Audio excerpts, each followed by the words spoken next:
Hello friends, welcome to my new another video. তো সন্ধ্যের সময় এখন বেরিয়ে পড়েছি। সন্ধ্যে ঠিক না, 7:30 বেজে গেছে। ওর অফিস থেকে আসতে একটু লেট হয়ে গেছে, তো সেই জন্য আজকে একটু দেরি করেই বাজারে যাচ্ছি।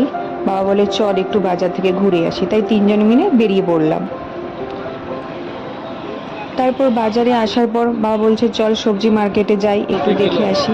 তো সবজি মার্কেটে চলে গিয়েছিলাম, আর কিছু ওখান থেকে সবজি নিয়েছিলাম। আর আমি ক্লিয়ারভাবে সব কিছুর ভিডিওটা করতে পারছিলাম না, এই কারণেই যে একটু ভয় ছিল, কারণ কদিন ধরেই সবজি বাজারে প্রচণ্ড চুরি হচ্ছে, মোবাইল চুরি হয়ে যাচ্ছে। আর আমার বরের আগের মোবাইলটা চুরি হয়ে গেছে কদিন আগেই, প্রায় 20-22 দিন হয়ে গেল। তো সেই জন্য আমি বেশি এখানে মোবাইল নিয়ে বের করি না, কারণ কখন হাত থেকে ওরা নিয়ে চলে যাবে এই অন্ধকারে বোঝাও যাবে না আর ধরতেও পারবো না। তো সেই জন্য পুরোপুরি ভিডিওটা করতে পারলাম না। তো এখান থেকে সবজিগুলো নেওয়া হয়ে যাওয়ার পর এখান থেকে বেরিয়ে যাব।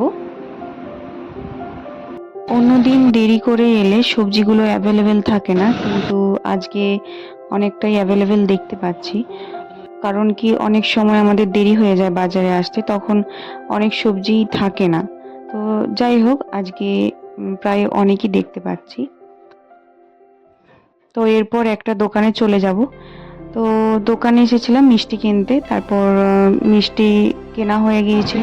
তো তারপর ভাবলাম এখানে সামোসা চাটটা খুব ভালো বানায়, তো সেই জন্য 3জন অর্ডার দিয়েছিলাম, 3 প্লেট। 3জনে খেয়েছিলাম সামোসা চাট।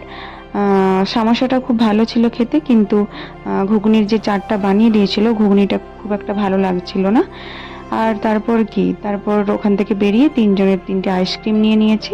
এরপর বাড়ির দিকে রওনা হয়ে যাব। আজকের ভিডিও এই পর্যন্তই। ভিডিওটি ভালো লেগে থাকলে লাইক, শেয়ার, কমেন্ট করে দিও, আর অবশ্যই সাবস্ক্রাইব করতে ভুলো না যেন। সবাইকে টাটা।